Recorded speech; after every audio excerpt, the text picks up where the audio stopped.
এই শোনো, আমি রুহ আফজা।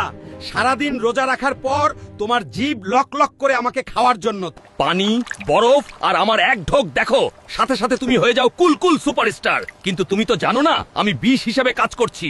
আর রুহ আফজা খেলেই যে সওয়াব হবে এটা কি তুমি এখনো ভাবতেছো? সওয়াব তো হবেই না, বরং তুমি উপরে যাওয়ার টিকিট কাটতেছো। আমি ডিম, তোদের শরীরের মাসল আর শক্তির আসল কারিগর আমি। তোরা যখন সারাদিন রোজা রাখা দুর্বল হয়ে যাস, তখন তোদের হাড় আর মাংসপেশিরে খাড়া রাখার শক্তি আমিই দেই। আমার এই সাদা খোলসের নিচে কত পাওয়ার লুকানো আছে জানোস?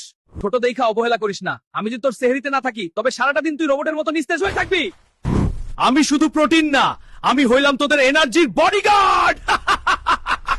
সালামু আলাইকুম, আমি হলাম পুষ্টিকর ছোলা। আমাকে ছাড়া ইফতার জমেই না। আমাকে ভুনা না খেয়ে সেদ্ধ করে শসা, টমেটো, কাঁচামরিচের সাথে মিশিয়ে খাও, এতে বেশি পুষ্টি পাবে। আগে থেকে না ভিজিয়ে আমাকে সেদ্ধ করতে যাবে না, তবে পুষ্টিকর বলে ইচ্ছা মতো খাওয়া শুরু করো না কিন্তু। তাতে পেট ফেপে হজমে সমস্যা দেখা দিবে। পরিমিত খাও আর সুস্থ থাকো। আল্লাহ হাফেজ।